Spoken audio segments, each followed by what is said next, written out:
모든 첫 태생은 다 내 것이며 내 가축의 모든 소난 수컷인 소와 양도 다 그러하니 날 위해 쳤을 때는 어린 양으로 배속할 것이요 그렇게 하지 아니하되 그 목을 꺾을 것이며 내 아들 중 남자는 다 배속할지 빈손으로 내 얼굴을 보지 말지니 너는 엿새 동안 일하고 일곱째 날에는 쉴지 가까이 때나 걸을 때도 쉴지며 쉴질자 곧 내 주의 초실절을 지키고 내 말에는 부담들을 지키라 너희의 모든 남자는 매년 7번씩 주 여호와 이스라엘의 하나님 앞에 보일지라 내가 이방 나라들을 내 앞에서 쫓아내고 내 지경을 넓히니 내가 매년 3번씩 여호와 내 하나님을 뵈려고 올 때에 아무도 내 땅을 흔들지 못하겠다.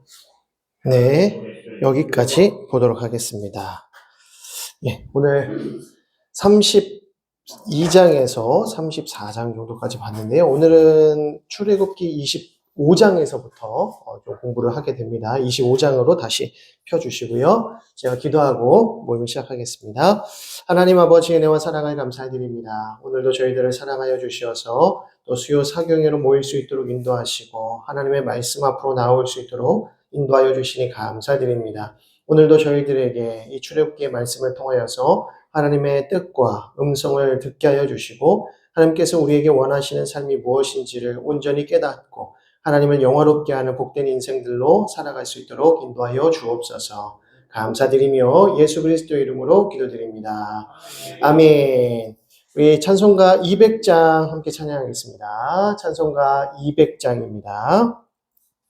달고 묘한 그 말씀 생명의 말씀은 귀한 그 말씀 진실로 생명의 말씀이 나의 길과 믿음 밝히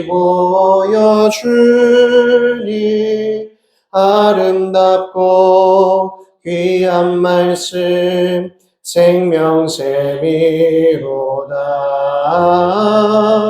아름답고 귀한 말씀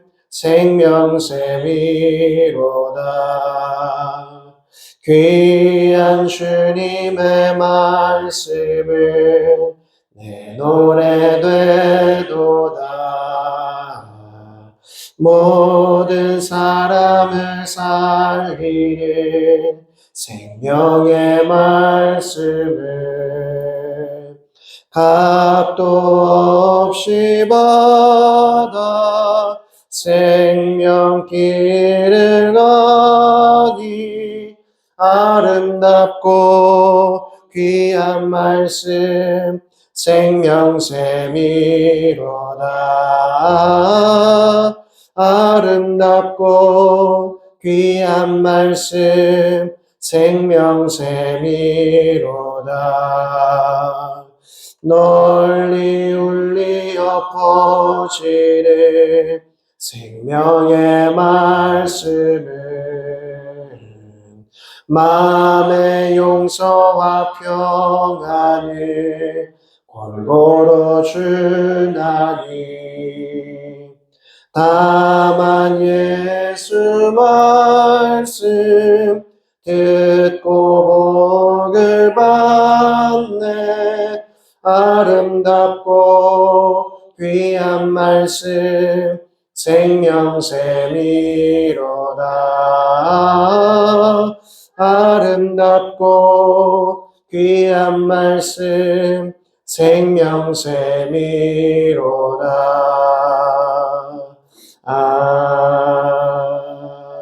아멘. 우리 하나님의 말씀 출애굽기 25장 1절에서 9절 말씀을 보겠습니다. 출애굽기 25장 1절에서 9절 말씀 우리 한 절씩 교독하여 읽겠습니다. 여호와께서 모세에게 말씀하여 이르시되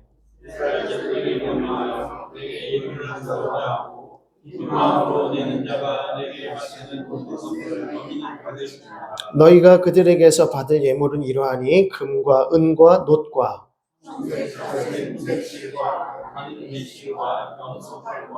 붉은 물들인 순양의 가죽과 해달의 가죽과 조각목과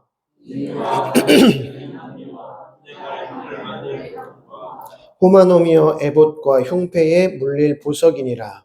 내가 그들이 원하는 소를 그들이 나를 위하여 짓되 함께 봅니다. 물은 내가 내게 보이는 모양대로 장막을 짓고 기구들도 그 모양을 따라 지을지니라. 아멘. 예, 오늘부터는 이제 성막에 대해서 살펴보고자 하는데요. 성막에 관한 것에 대해서 저희가 살피려고 하는데, 오늘 학습 그 목표가 있습니다. 오늘은 어떻게 우리가 이 수요 사경을 통해서 무엇을 얻고 돌아가야 되는가, 무엇을 이해해야 되는가라고 했을 때 첫 번째는 성막의 구조에 대해서 이해하셔야 된다라고 하는 것이고요. 두 번째는 제사장의 중요성을 이해해야 된다. 제사장이 어떤 사람이었는지, 또 성막을 어떻게 관리해야 되는 사람들이었는지 그 중요성을 우리가 이해해야 한다라는 것이고요. 세 번째는 이스라엘의 죄악과 모세의 중재 에 대해서 저희가 또 살펴볼 것입니다. 그리고 마지막으로는 하나님의 영광을 다시 한번 회복하는 이스라엘의 모습을 보게 되는데요.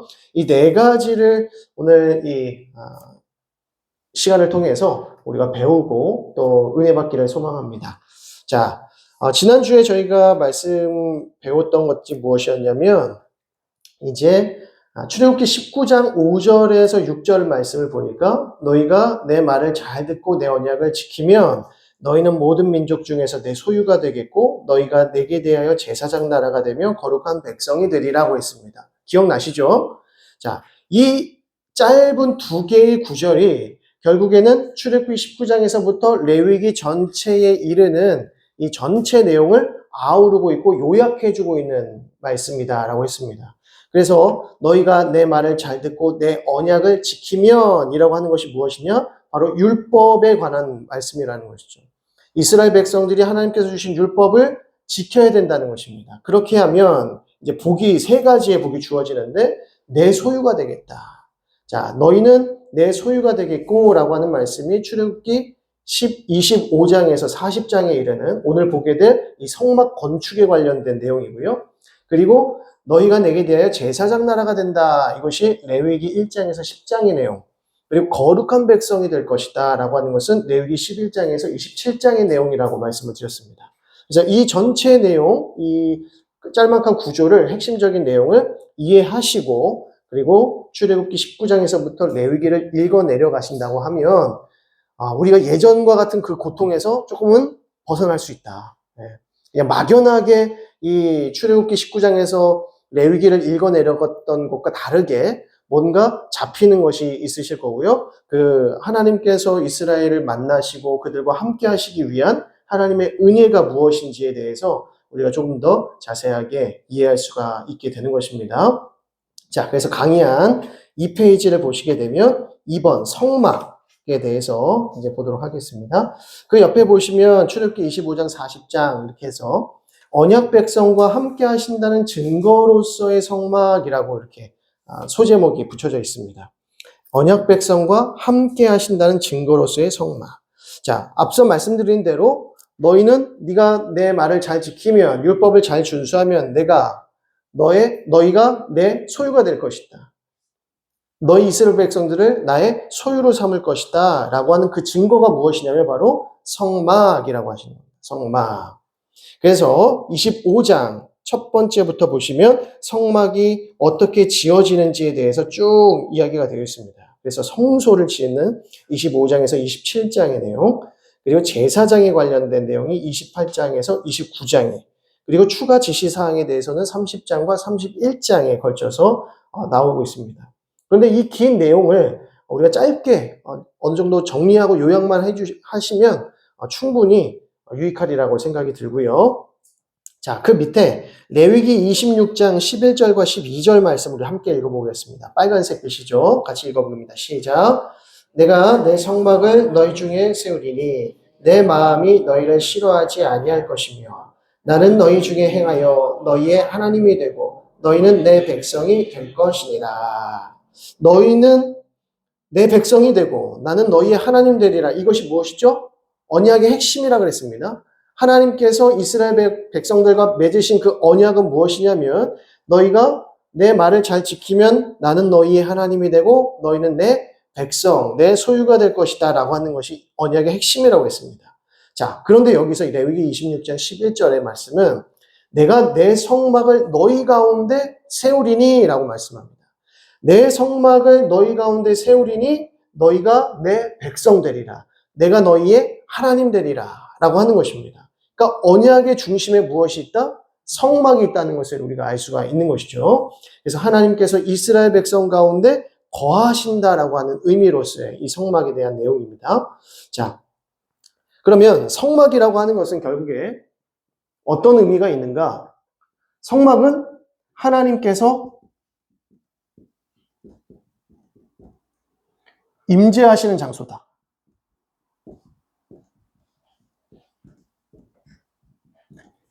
이 땅 가운데 하나님께서 임재하시는 유일한 장소가 곧 성막이라고 하는 것입니다. 성막에 하나님께서 거하신다. 근데 하나님께서 천지를 창조하신 이후에 에덴 동산을 이제 창설하시고 그 에덴 동산에 누구를 두셨죠? 아담과 하와를 두셨습니다. 아담과 하와를 두시고 하나님께서 그들과 함께 하셨습니다. 이게 이제 하나님의 나라고 천국이고 에덴 동산의 상태였다는 것이죠.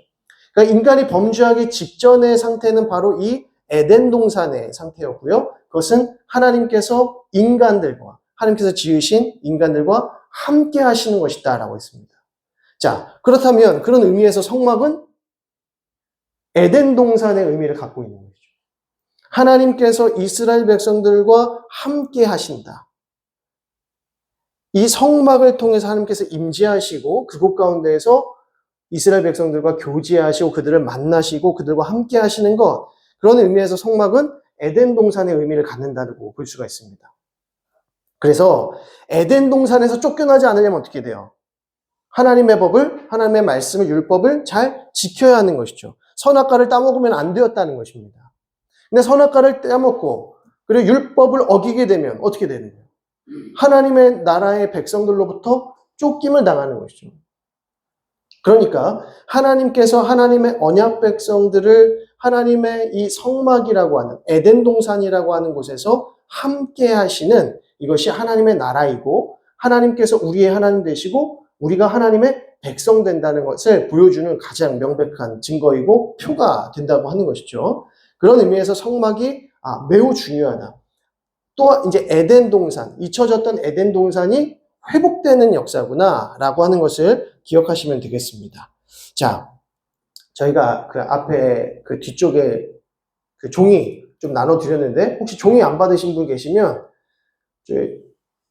혹시 종이 없으신 분 저희 뒤에 조그만한 종이 하나 있으시면 좋겠습니다. 퀴즈 보려고 그래요. 퀴즈. 시험 봅니다, 시험.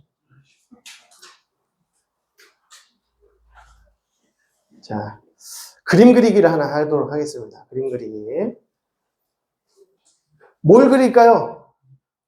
자, 뭘 그리고 싶으세요? 예, 그렇죠. 예, 역시 센스가 있으신 분들은 바로 성막이라고 하십니다. 자, 성막을 그려보겠습니다. 시작. 자, 성막 그려보세요. 아시는 대로. 성막이 이렇게 생겼습니다. 그러니까 구조를 한번 그려보시라는 거예요. 그러니까 예를 들면 이제 성막이 이렇게 예를 드리는 겁니다. 이렇게 됐는데 이 안에 성막이 어떻게 되어 있는가? 성막. 요 얘는 뜰이라고 하네요. 뜰. 위에서 본 투시도 전혀 못 그리시겠어요? 예. 네. 그냥 그려보세요. 성막이 이렇게 생겼겠다. 안 되면, 역시 우리 집사님. 예, 보시면 안 됩니다, 이거요. 예, 답안지 보시면 안 돼요. 그럼 F학점 드립니다, 바로. 자, 한번 그려보세요. 성막의 그 구조, 성막이 어떻게 생겼는지. 그리고 그 안에 이제 성소가 있을 거고, 성소 안에 여러 가지, 기물들이 있습니다. 그렇죠? 기물들도 있을 거고, 그 기물이 뭐가 있는지 한번 이렇게 표시를 해보셔요.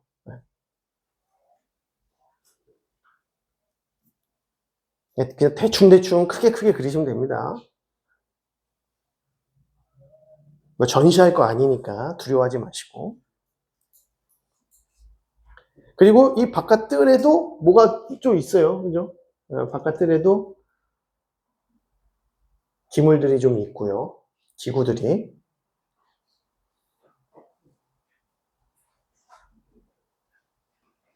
동서남북 표시를 하면, 그건 더, 거의 100점짜리가 되겠고요.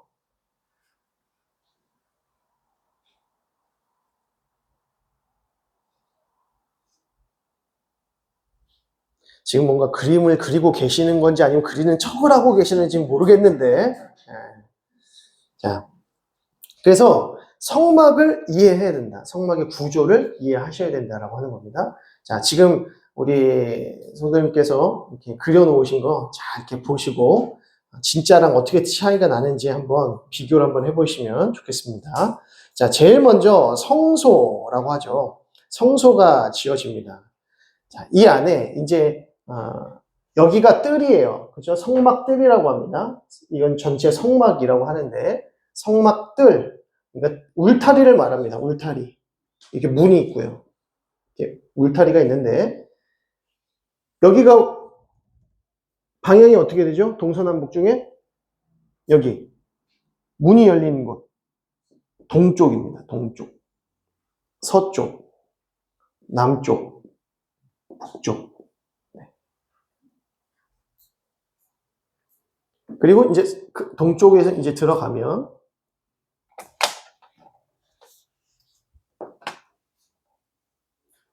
이렇게 성소가 자, 이렇게 나뉘면 여기가 뭐죠? 여기가 지성소,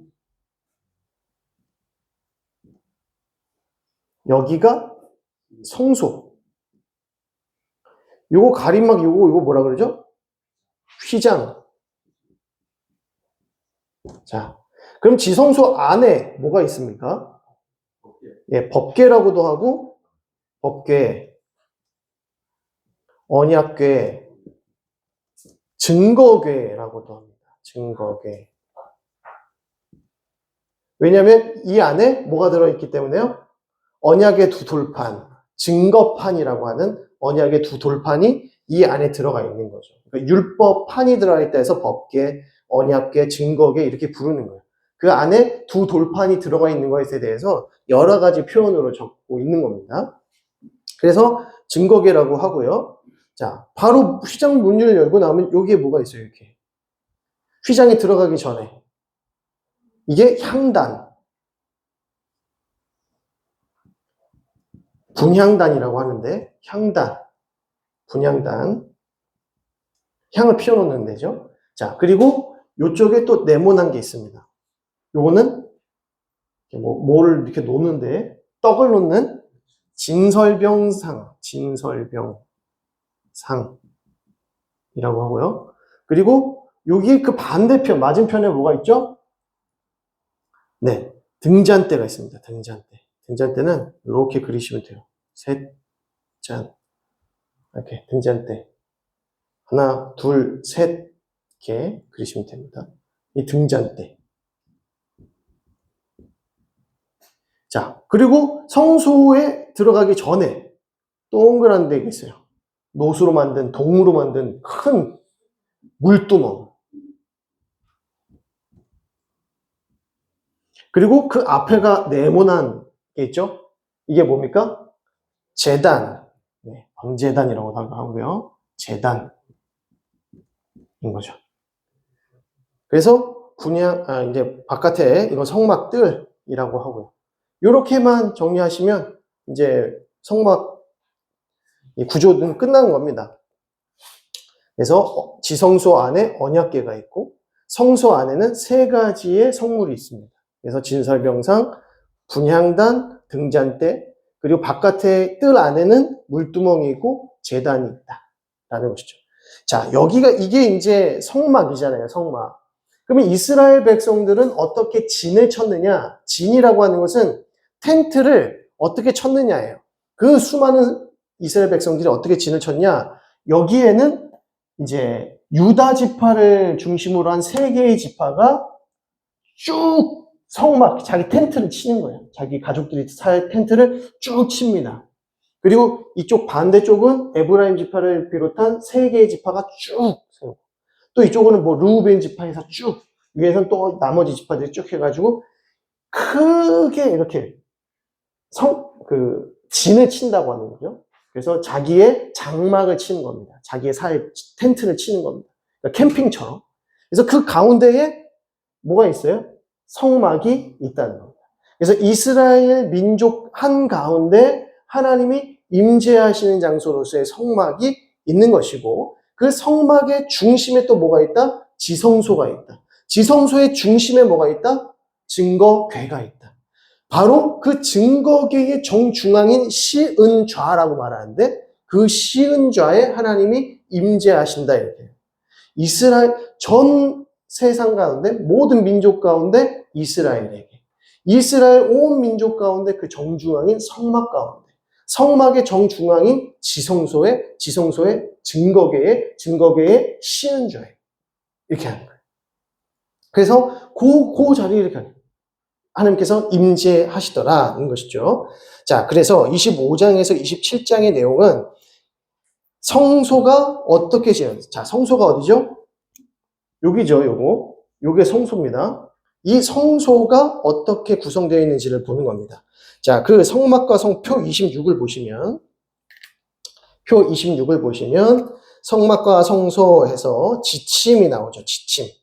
25장 1절과 9절, 앞서 드린 말씀입니다. 2절 보면, 이스라엘 자손에게 명령하여 내게 예물을 가져오라 하고, 기쁜 마음으로 내는 자가 내게 바치는 모든 것을 너희는 받을지니라 라고 합니다.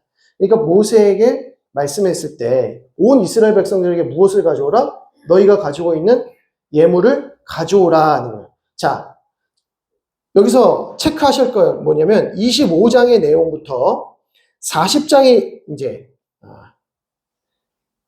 31장까지 성막 설계입니다. 성막 설계의 내용이에요. 지금 성막을 짓는 게 아닙니다. 성막은 이렇게 지어야 한다라는 것을 지금 모세에게 하나님께서 말씀하시는 내용이에요. 성막은 이렇게 지어야 되고 제사장 제도는 이렇게 해야 되고 이렇게 해야 되는 거야 라고 모세에게 말씀하시는 거예요, 지금. 그래서 모세 너는 이렇게 해라 라고 하는 것을 이제 두들판을 가지고 내려가서 이스라엘 백성들에게 그것을 알려주고, 자, 우리 성막을 만들자 해서 성막 공사를 시작을 하는 겁니다.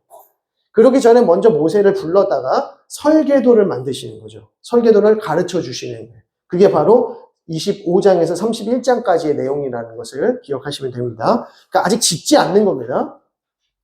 자, 이 성소를 짓되 예물을 가져오게 하라. 그래서 기쁜 마음으로, 자원하는 마음으로 예물을 드리는 것으로 무엇을 하라? 성막을 만든다는 것입니다. 성막은 무엇으로 만듭니까? 기쁜 마음으로 자원하여 드린 예물을 통해서 성막은 짓는 것입니다. 자, 여기서 이 예물은 누가 주신 거예요? 이 예물은 하나님이 주신 건데, 하나님이 누구를 통해서 주셨어요? 애굽을 통해 주셨어요. 애굽이 어떻게 이스라엘 백성들을 내보내고 노예에서 해방시키고 어떻게 그들에게 그 많은 예물을 주고 내보낼 수 있었을까요? 하나님께서 재앙과 심판과 기적의 역사를 통해서 애굽인들에게 바로의 마음을 뒤집으신 것이죠. 그래서 하나님의 살아계심을 보면서 이스라엘 백성들을 내보낼 수밖에 없었던 것입니다. 이거 누가 하신 것이냐? 하나님이 하신 거예요. 하나님이 구원하셨기 때문에 구원을 통해서 받은 모든 예물들이 다 하나님의 것이, 그 하나님의 것이기 때문에 하나님의 성막, 하나님이 임재하시는 곳을 우리의 드리는 예물로 자원하여서 기쁨으로 드리는 거예요. 그래서 그 예물을 가지고 지으라는 것입니다. 자, 그런데 이 예물이 나중에 어떻게 쓰여요? 나중에 보겠습니다. 자, 그 예물이 어떻게 쓰이는가? 그래서 성소를 지으라라고 할 때 자원하여서, 그래서 9절을 보시면 자원한 예물을 가지고 하되 9절에 무릇 내가 내게 보이는 모양대로 장막을 짓고 기구들도 그 모양을 따라 지을지니라. 자, 누구의 설계도를 가지고요? 하나님께서 직접 말씀해 주신 설계도예요. 하나님이 제정하신 설계도, 하나님께서 그려놓으신 설계도를 가지고 모세는 이스라엘 백성들과 함께 짓는 것입니다. 이스라엘 백성들과 모세가 짓기 원하는 모양이 아니라 하나님이 원하시는 그 설계도를 가지고 짓는 거예요. 율법도 마찬가지고 하나님이 주신 법으로 하는 겁니다. 인간의 생각이나 인간의 판단이나 인간이 그린 이미지가 아니라 하나님께서 그려놓은 설계도를 가지고 만든다. 이게 중요한 포인트죠. 자, 그래서 제일 첫 번째 무엇을 만듭니까? 증거궤. 왜 증거궤부터 만들까요? 왜? 가장 중심이고 가장 상징적이기 때문에 그렇습니다. 여기에 하나님이 임하시잖아요. 그래서 가장 먼저 증거궤를 만들죠. 자, 그리고 증거궤 다음에 뭘 만들어요? 진설병상 23절을 보시게 되면 진설병상을 만든다. 그죠? 자, 그리고 진설병상을 만든 다음에 뭘 만듭니까? 그 다음에는 등잔대. 자, 제일 첫 번째. 제일 첫 번째가 바로 증거궤. 두 번째는요, 진설병상. 세 번째는요, 등잔대. 하나를 더 보겠습니다. 그 다음은 뭐 만듭니까? 성막이라고 하는데, 이 성막은 뭐냐면, 천이죠, 천. 덮는 천. 그래서 지금 이게 그림은 이렇지만, 이거를 이제 건물로 지으려면 기둥도 있어야 되고요. 그죠? 기둥도 있어야 되고 그 사이사이에 널판을 끼웁니다. 그래서 이거를 막대기를 쭉쭉쭉 세워요. 그럼 거기에다가 널판지를 사이사이에다 끼는 겁니다. 끼는 개념으로 이렇게 만드는 거예요. 이렇게 널판을 끼는 겁니다. 근데 널판을 끼우고 나서 그 주위를 뭘로 친다? 천으로 둘러치는 거죠. 그리고 윗 덮개도 덮어야 되고 지붕도 덮어야 되니까 덮개도 덮어야 되고 양 옆으로 다 천을 치우는 것. 이게 지금 성막이라고 하는 겁니다. 그래서 성막 덮개와 윗덮개, 널판과 받침, 휘장과 문. 그래서 휘장이죠. 휘장과 문까지. 그래서 여기서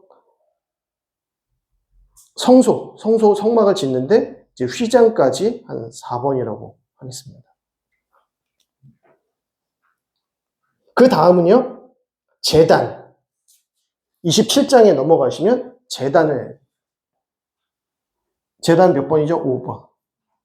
그 다음은요, 뜰. 지금 제가 뭐 하는 거 아시죠? 지금 표 26 하고 있는 겁니다. 그죠? 성막과 성소. 그리고 마지막에 등불 관리라고 하는 것은 여기 이 촛대를 말하는 겁니다. 이 촛대에 불을 키워서 꺼뜨리면 안 돼요. 꺼뜨리면 안 되고, 그리고 이 진설병상에 이 12개의 떡을 놓는데 이 12개의 떡은 매일마다 새 것으로 놓아야 됩니다. 그리고 이 분향단도 꺼뜨리면 안 돼요. 자, 이러한 룰들이 또 있는 것이죠. 자, 그러면 이제 보셨어요. 1번은 제일 먼저 증거궤, 2번은 진설병상, 3번은 등잔대, 그리고 성막 천, 휘장, 제단, 뜰. 이 방향이 어때요? 하나하나 만들어가는 그 순서가 안에서부터 바깥으로 나가는 거죠. 이해되시죠? 지금 가장 지성소 안에서부터 성소에 있는 것, 그 다음에 뜰이 있는 걸로 나타나고 있다는 것입니다. 그리고 나중에 물두멍하고 이 향단은 따로 제사장들에게 따로 얘기를 합니다. 그래서 지금 지성소로부터 하나님이 임재하시는 곳으로부터 지금 먼 쪽으로, 특별히 동쪽으로 지금 확장되어 가고 있구나, 그렇게 지으라고 하시는구나 라는 것을 이해하실 수가 있습니다. 자, 그렇게 하면은 정리가 되시는 거고요. 28장 보시겠습니다. 28장을 보시면 이제 제사장에 관한 내용이 등장을 하는데,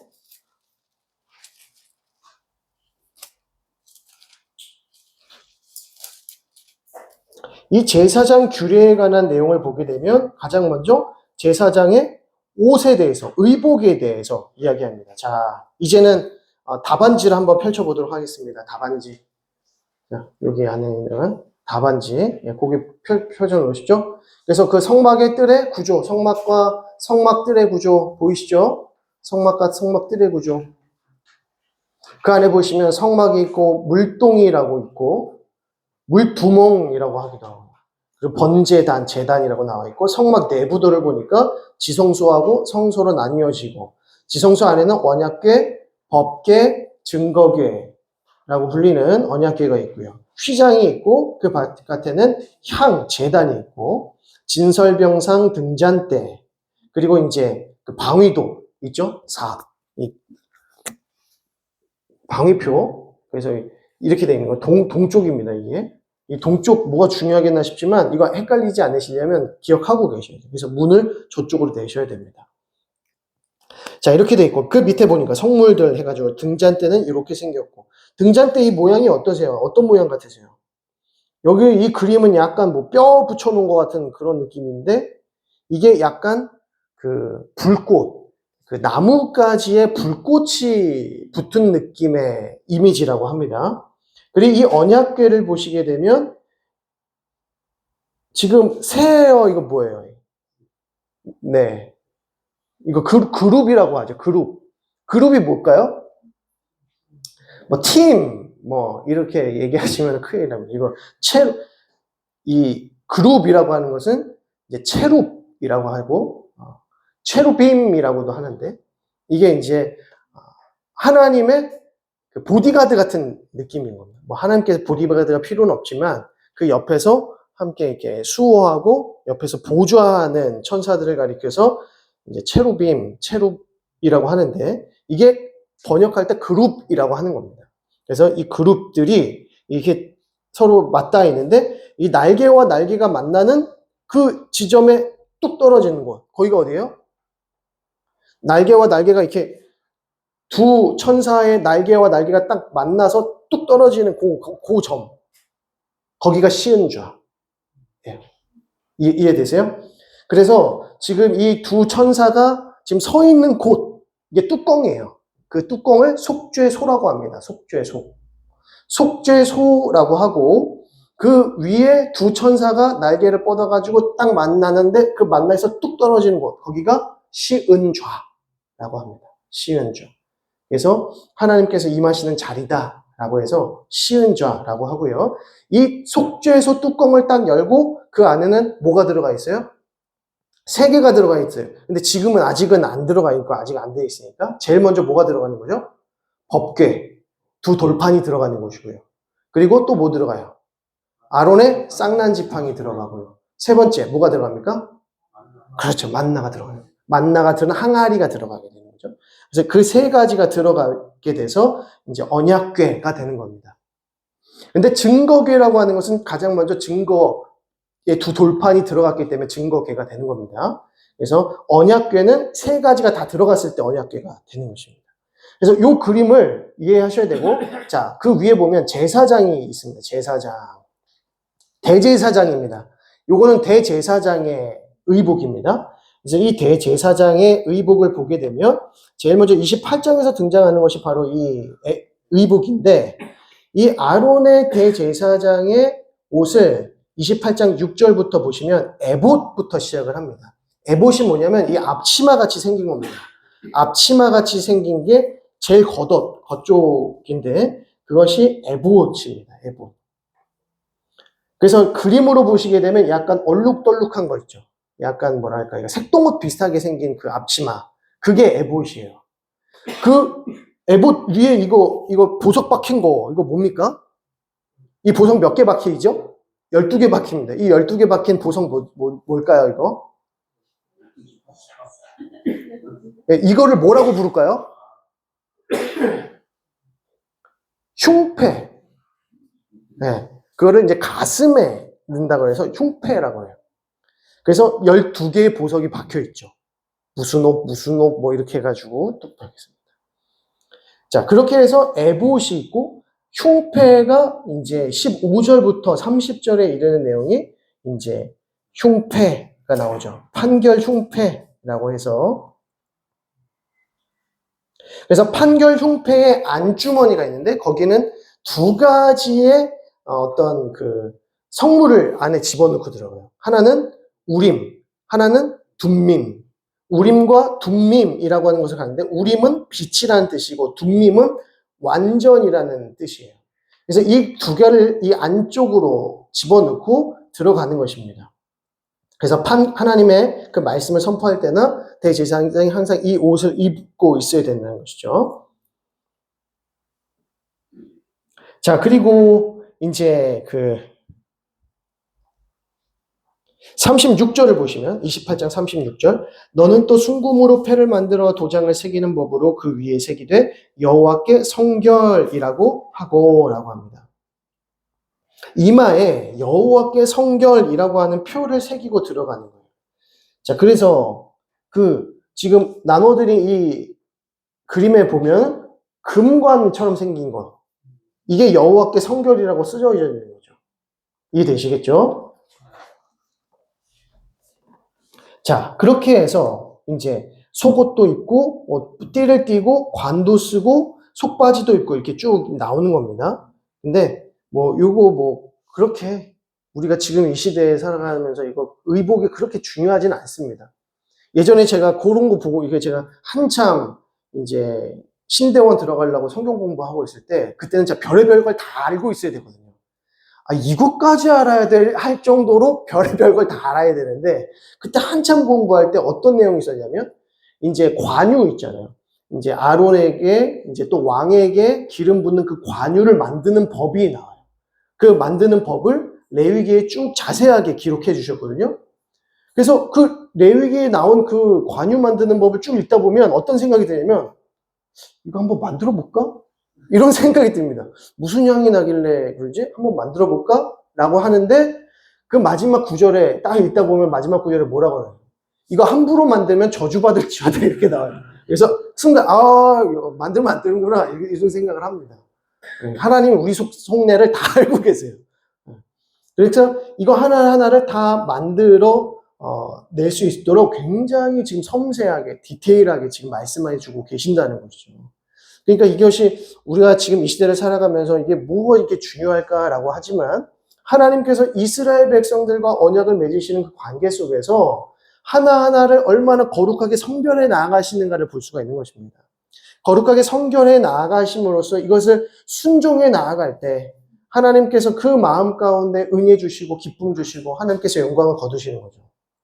그래서 이거 하나하나의 순종을 통하여서 하나님께 영광을 올려드리는 하나의 예배가 된다는 것이고요. 자, 29장을 보게 되면 이제 제사장 위임식에 대해서 이야기 됩니다. 1절부터 9절을 보게 되면 관유를 발라서 거룩하게 성별하라. 그러니까 성별에 관한 이야기가 나옵니다.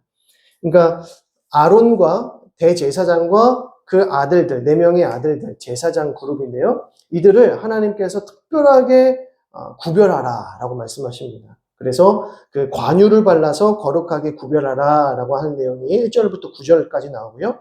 그리고 10절부터 28절의 내용을 보면 이제 위임식, 위임제, 그러니까 그 번제죠. 이제 그 제사를 어떻게 드려야 하는지에 대해서 나오는 것이 10장부터 28절입니다. 그래서 숫송아지 1마리 그리고 순양 2를 가지고 절차에 따라서 제사를 드립니다. 자, 그리고 난 다음에 31절에서 34절의 내용을 보면 성의를 그 아들들에게 이제 물려줄 때 어떻게 하라라는 내용이 나오고요. 그리고 이 위임식 제사가 다 끝난 다음에 그 제사를 드린 그 고기, 그 제사 고기를 어떻게 먹는가? 이것은 제사장들만 나누어 먹게 되어 있었습니다. 그래서 그렇게 해서 위임식 고기를 먹고요. 그 다음에 이제 이래 동안 제사를 드리는데 매일매일마다 번제를 드리라 할 때에 2마리의 1년 된 어린 양을 아침에 1마리, 저녁에 1마리 이렇게 하나님의 번제로 드립니다. 그러면 이래 동안, 일주일 동안 매일마다 2마리씩 잡으니까 몇 마리 잡히는 거예요? 14마리가 잡히는 거죠. 이 14마리를 드리는 겁니다. 그래서 매일마다 드린다 그래서 상번제라고도 합니다. 근데 이 제사는 제사장 위임식이에요. 대제사장 위임식. 그래서 그럴 때는 이렇게 번제를 드렸다라고 하는 것이 나오는 것입니다. 자, 그런 다음에 추가 지시사항에서 30장에서 31장의 내용인데요. 여기에 30장을 보면 분향단과 물두멍에 관한 말씀이 나타납니다. 그래서 성소에 놓이게 되는 그 분향단을 어떻게 놓여야 하는지 내용이 나오고요. 그리고 물두멍, 여기 이제 물두멍이 나오죠. 그래서 제단에서 번제를 드리고 제사장들과 대제사장이 물두멍에서 손을 씻고 그리고 난 다음에 성소로 들어가는 것입니다. 자, 이렇게 해서 성소로 들어가게 되기 때문에 이 물두멍은 또 거룩하게 손을 씻는다라고 하는 정결해야 된다는 것을 이야기하는 것이고요. 31장을 보시게 되면 이제 모든 공사를 다 책임질 자로 하나님께서 누구누구를 임명하세요. 부사렐과 오홀리압입니다. 부사렐은 유다 지파 사람이었고 오홀리압은 단 지파 사람이에요. 그래서 부사렐과 오홀리압이 이게 지명이 되고요. 그들을 통해서 하나님께서 이 성막을 지으라고 말씀하십니다. 자, 그런 다음에 31장 12절에 어떤 내용이 등장합니까? 안식일 규례가 또 등장해요. 그래서 13절 보겠습니다. 너는 이스라엘 자손에게 말하여 이르기를 너희는 나의 안식일을 지키라. 이는 나와 너희 사이에 너희 대대의 표징이니 나는 너희를 거룩하게 하는 여호와인 줄 너희가 알게 함이라. 너희는 안식일을 지킬지니 이는 너희에게 거룩한 날이 됨이니라 라고 하면서 쭉 안식일 규례에서 나오다가 17절 이는 나와 이스라엘 자손 사이에 영원한 표징이며 나 여호와가 엿새 동안에 천지를 창조하고 일곱째 날에 일을 마치고 쉬었음이라 하니라.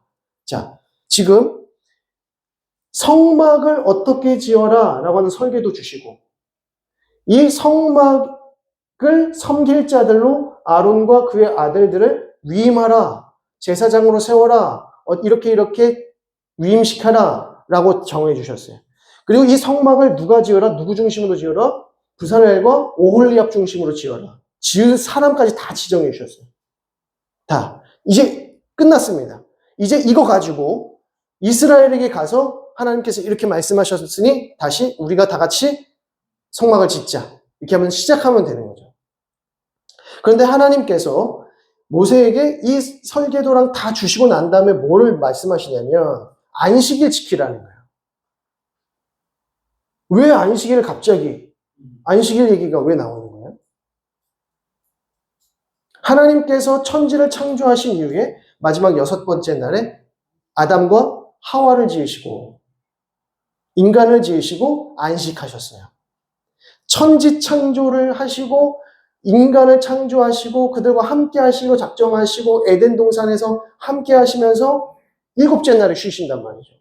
7째 날에 쉰다고 하는 것은 이스라엘 백성들, 하나님의 백성들이 하나님과 교제하고 이 모든 천지가 하나님이 창조하신 것이며 또 하나님께서 인간을 사랑하심으로 이 천지를 주셨다.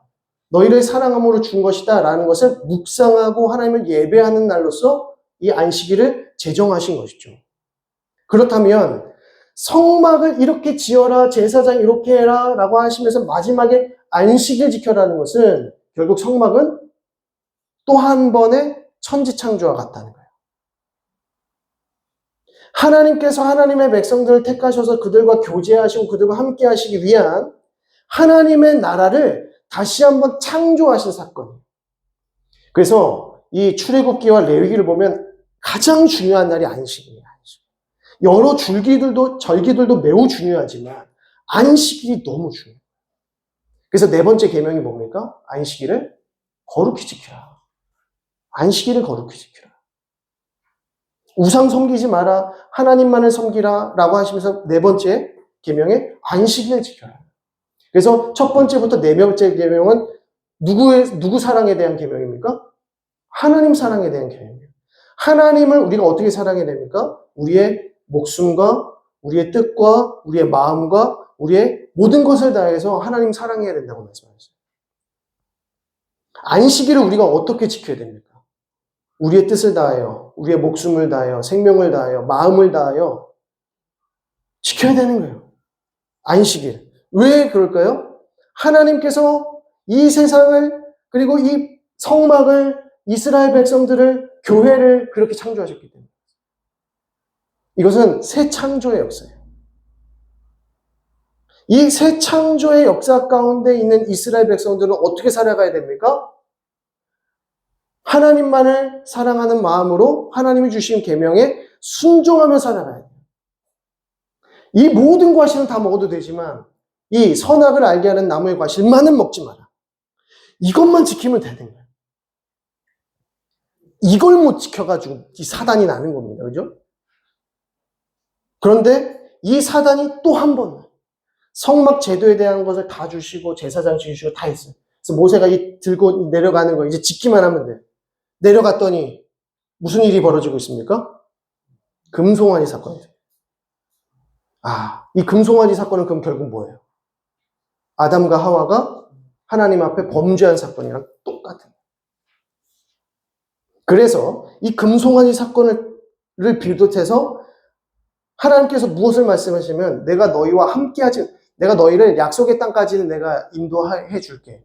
내가 사자를 보내어서 너희 앞에 가게 해줄게. 너희를 그 약속의 땅에 보내줄게. 단 나는 너희랑 같이 가진 않아. 라고 하십니다. 그 이유가 뭘까요? 쫓아내시는 거죠. 에덴 동산에서 쫓아내시는 거지 않습니까? 똑같아. 근데 여기서 모세의 중재가 나와요. 모세가 그 가운데서 중보의 역할을 하죠. 하나님 함께 하셔야 됩니다. 이 어리석은 백성을 하나님께서 품으시고 사랑하셔서 데리고 가셔야 됩니다. 어떻게 이 우둔한 백성들, 목이 뻣뻣한 백성들 어떻게 갑니까? 하나님이 함께 하셔야 됩니다. 당신의 백성들입니다. 당신의 언약을 기억해 하십시오. 이렇게 해서 하나님께서 마음을 돌이키시고 그들과 함께 가시는 거예요. 그게 모세의 중재. 그럼 결국 모세의 중재는 누구의 중재예요? 예수 그리스도죠. 그러니까 하나님을 떠난 이스라엘 백성들과 하나님이 너희와 나를 내가 함께 하지 않겠다. 나는 더 이상 너희들과 함께 할 수 없다. 왜 함께 하시잖아요. 내가 너희를 죽일까 하노라. 내가 너희와 함께 있으면 너는 죽어. 왜? 너희는 죄인이니까. 난 너희와 함께 할 수 없어. 너희끼리가. 그때 모세가 하나님 용서하여 주옵소서. 함께 하여 주옵소서. 이게 예수 그리스도께서 하신 일이죠. 나는 너희와 함께 할 수 없지만 그리스도의 그 의의를 힘입어서 우리가 그리스도와 하나님과 함께하는 삶을 살게 되더라는 것입니다. 그러면서 하나님의 영광이 회복되어지는, 이해되시죠? 그래서 성막에서부터 시작되어지는 이 하나님의 나라, 하나님의 구원 역사, 이런 것이 우리 가운데 지금도 예수 그리스도를 통하여서 이루어지고 있음을 보여주는 것이 바로 이 말씀이다라는 겁니다. 그래서 추가 지시사항에서 안식일 지키는 이야기까지 했고요. 자, 넘기시면 금송아지 사건 맞죠?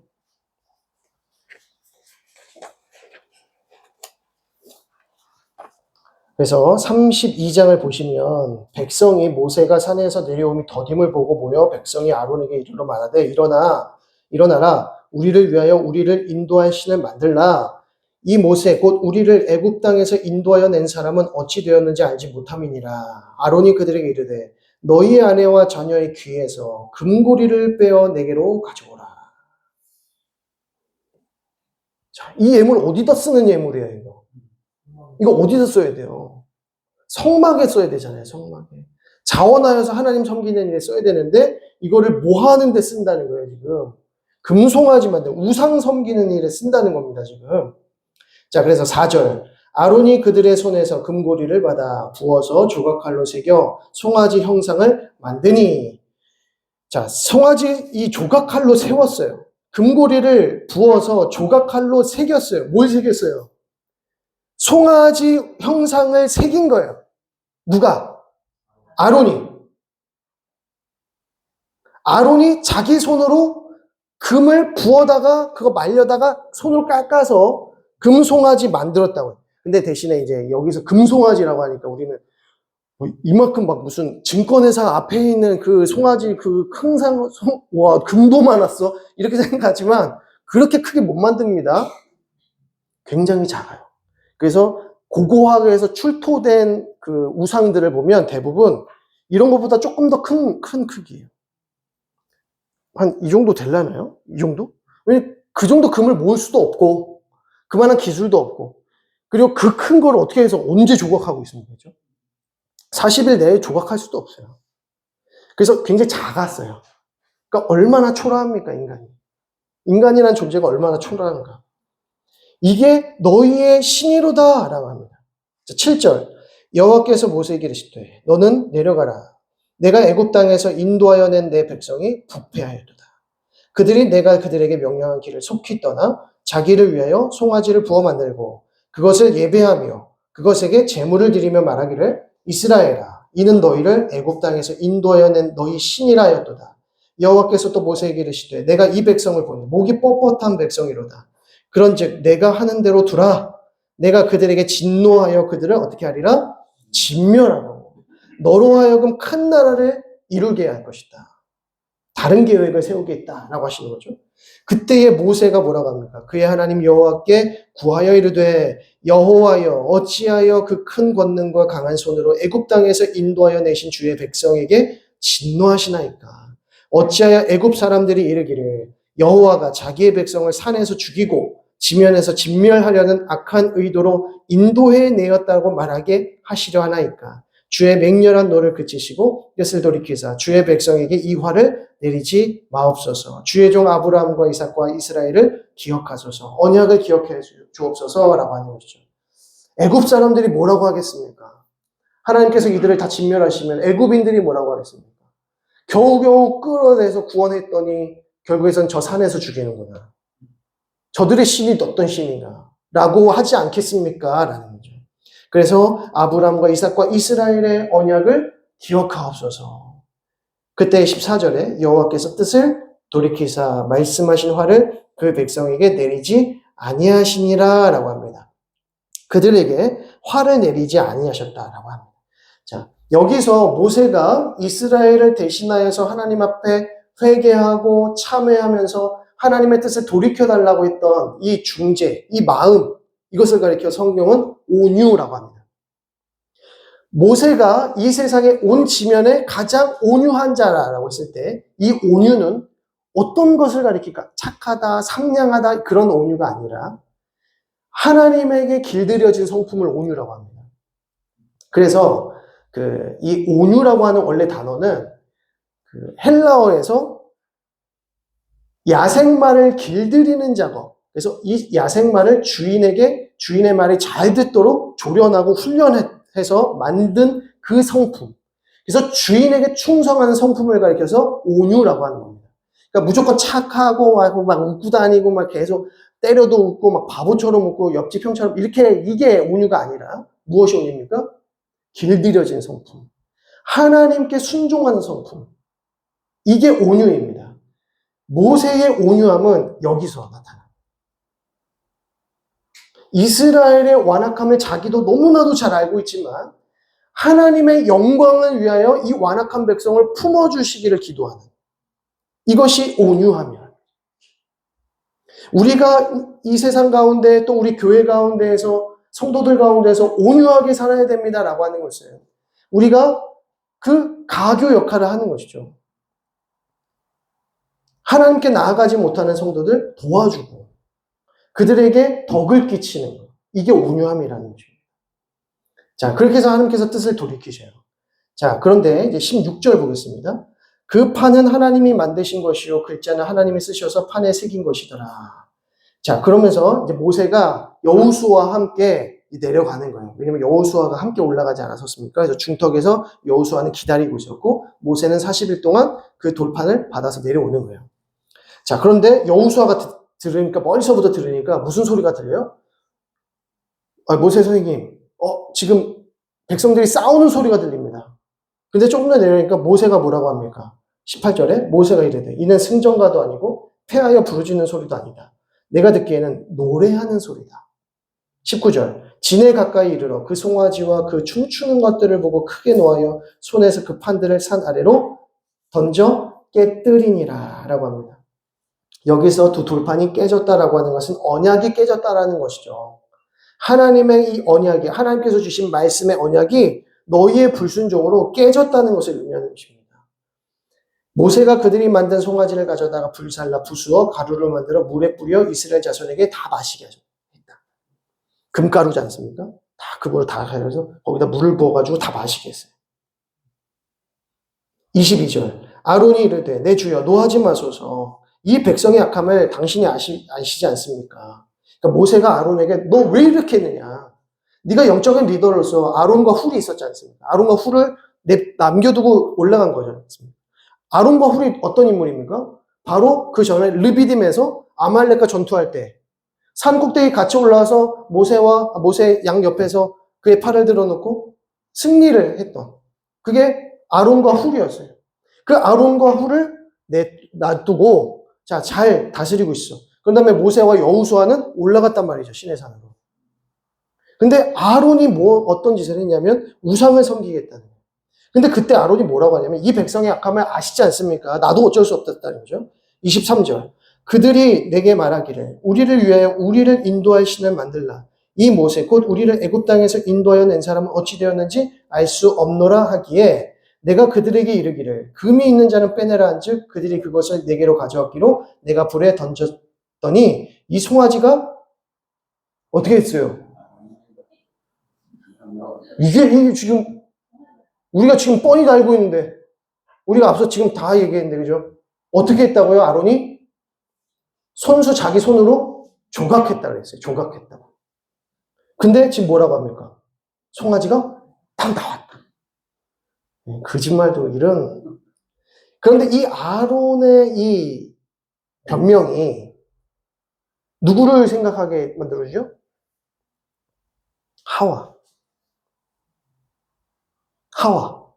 하와에게 너 왜, 그러니까 처음에 아담에게 그랬죠? 너 아담, 너 이거 왜 따먹었어? 이거 먹지 말랬는데 왜 따먹었어? 하나님이 나에게 주신 하와 때문에 먹었습니다. 하와, 너 이거 왜 따먹었어? 뱀이 저를 유혹했습니다. 다 제 잘못 아닙니다. 라고 했어요. 자, 다윗이 범죄했을 때, 밧세바를 범하는, 또 우리아를 충신을 죽이는 죄를 범했을 때, 나단 선지자가 찾아가서 책망합니다. 그때 다윗이 뭐라 그랬어요? 회개했어요. 참회했다. 내가 죄인이라. 용서해달라고 하면서 참회 시를 짓잖아요. 그러니까 죄가 발각되면 어떻게 됩니까? 그 죄를 숨기려고 하는 것이 아니고 회개하는 것이 맞는 거죠. 근데 완악한 백성, 목이 뻣뻣한 백성들은 어떤 백성들이냐면 회개할 줄 모르는 거예요. 죄가 죄인 줄 모르는 거예요. 자기 죄를 어떻게든지 전가시키는 사람들입니다. 그래서 똑같습니다. 아담과 하와가 지은 죄와 똑같습니다. 그래서 25절에 모세가 본즉 백성이 방자하니 이는 아론이 그들을 방자하게 하여 원수에게 조롱거리가 되게 하였습니다. 리더십의 중요성이죠. 방자하니라는 것은 뭐냐면 이렇게 송아지가 어린 송아지가 막 방방 혼자서 뛰는 것처럼 이걸 말해요. 컨트롤이 되지 않는 상태.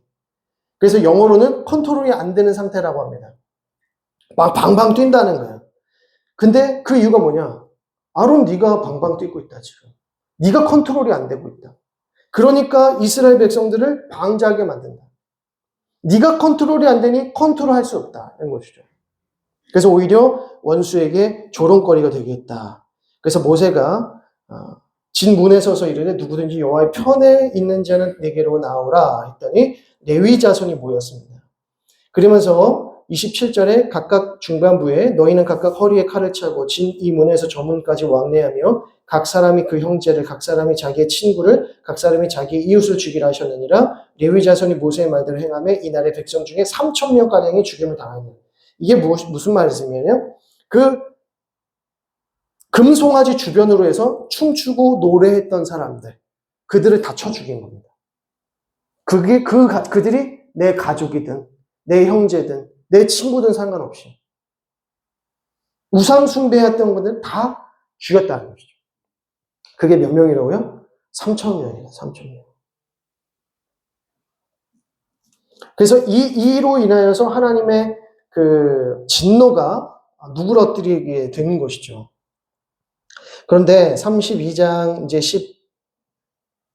31절을 보시게 되면 32장 31절 모세가 여호와께로 다시 나아가 여쭤오되 슬프도소이다. 이 백성이 자기들을 위해 금신을 만들어 싸우니 큰 죄를 범하였나이다. 지금 뭐합니까? 용서해달라고 다시 한번 하나님 앞에 회개하는 것이죠. 32절 그러나 이제 그들의 죄를 사하시옵소서. 그렇지 아니하시오면 원하건대 주께서 기록하신 책에서 내 이름을 지워버려 주옵소서. 누구보다도 생명책에 자기의 이름이 지워지는 그 비참함이 무엇인지 너무나도 잘 아는 모세가 이런 말을 했다는 것은 얼마나 이 상황이 위중했는지를 알 수 있습니다. 하나님께서 얼마나 진노하셨는지 알 수 있습니다. 자, 그래서 34절 보시면 이제 가서 내가 내게 말한 곳으로 백성을 인도하라. 내 사자가 내 앞서 가리라. 그러나 내가 보응할 날에는 그들의 죄를 보응하리라. 라고 하면서 33장 3절을 보겠습니다. 이제 33장 1절을 보면 이제 시내산에서 떠날 준비를 해라 라고 말씀하시면서 3절에 너희를 젖과 꿀이 흐르는 땅에 이르게 하려니와 나는 너희와 함께 올라가지 아니하리니 너희는 목이 곧은 백성인즉 내가 길에서 너희를 진멸할까 염려함이니라. 내가 너희들에게 약속한 것 약속의 땅으로 내가 인도하리라고 하는 그 언약은 내가 지킬 것이다. 그러나 내가 너와 함께 하진 않을 것이다. 왜? 내가 너희와 함께하면 어떻게 되기 때문에 내가 너희를 진멸할까 염려함이니 내가 너희와 함께 가지 않겠다라고 합니다. 그때의 6절을 보시면 이스라엘 자손들이 호렙산에서부터 그들이 장신구를 떼어내니라고 하는데 이 장신구를 떼어냈다는 것은 슬퍼했다는 뜻입니다. 그래서 이제 참회하려고 하는 그 모습이 보여지는 것이죠. 7절에 모세가 항상 장막을 취하여 진 밖에 쳐서 진과 멀리 떠나게 하고 회막이라 이름하니 여호와를 앙모하는 자는 다 진 바깥 회막으로 나아가며 자 회막이라고 했어요. 회막은 어디냐면 성막 주위에 뭐가 있죠? 진이 있죠. 진. 이게 진이라고 말씀드렸습니다. 그래서 12지파가 운집해 있는 장막들.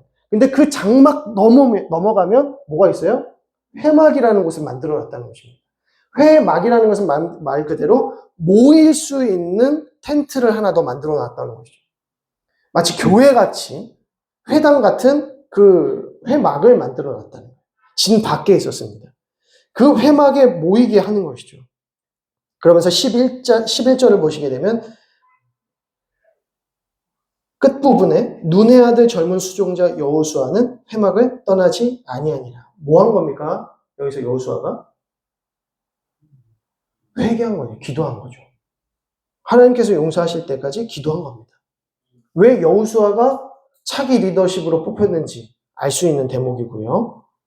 자, 그러면서 13절과 14절이 중요한데요. 내가 참으로 주의 목전에 은총을 입었사오면 원하건대 주의 길을 내게 보이사 내게 주를 알리시고 나로 주의 목전에 은총을 입게 하시며 이 족속을 주의 백성으로 여기소서. 여호와께서 이르시되 내가 친히 가리라. 내가 너를 쉬게 하리라. 여기서 내가 친히 가리라 뭡니까? 하나님께서 그 회개를 받으신 거죠. 내가 너희와 함께 가리라고 하시는 겁니다. 그러면서 이제 18절에 모세가 이르되 원하건대 주의 영광을 나에게 보이소서. 하나님, 내가 주님의 영광을 보기 원합니다. 그러니까 주의 영광을 보이소서라는 것은 주의 얼굴을 보여달라는 뜻입니다.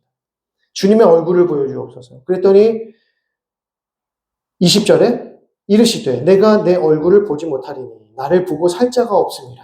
그래서 22절에 내 영광이 지나갈 때에 내가 너를 반석 틈에 두고 내가 지나가도록 내 손으로 너를 덮었다가 손을 거두리니 내가 내 등을 볼 것이요 얼굴은 보지 못하리라 라고 하시죠. 그런 다음에 이제 두 번째 돌판을 받는 장면이 등장을 하는 것입니다. 그것이 이제 모세의 중재와 회복의 내용이다 라고 하면 될 것 같습니다.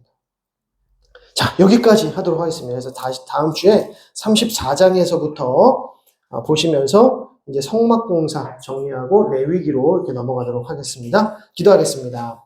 하나님 아버지 은혜와 사랑을 감사드립니다. 이 출애굽기의 말씀을 통하여서 하나님 우리 죄인들의 비참한 실존에 대해서 우리의 존재에 대해서 다시 한번 묵상하게 됩니다. 하나님 목이 곧은 백성이 바로 우리 모두였음을 이 시간 고백하오니 하나님 우리의 더럽고 완악한 죄악들을 용서해 주시고 예수 그리스도를 믿는 그 믿음 가운데에 하나님의 영광을 보게 하시며 하나님의 백성들로 온전히 거듭날 수 있는 우리 모든 성도들 다 되어질 수 있도록 인도하여 주옵소서.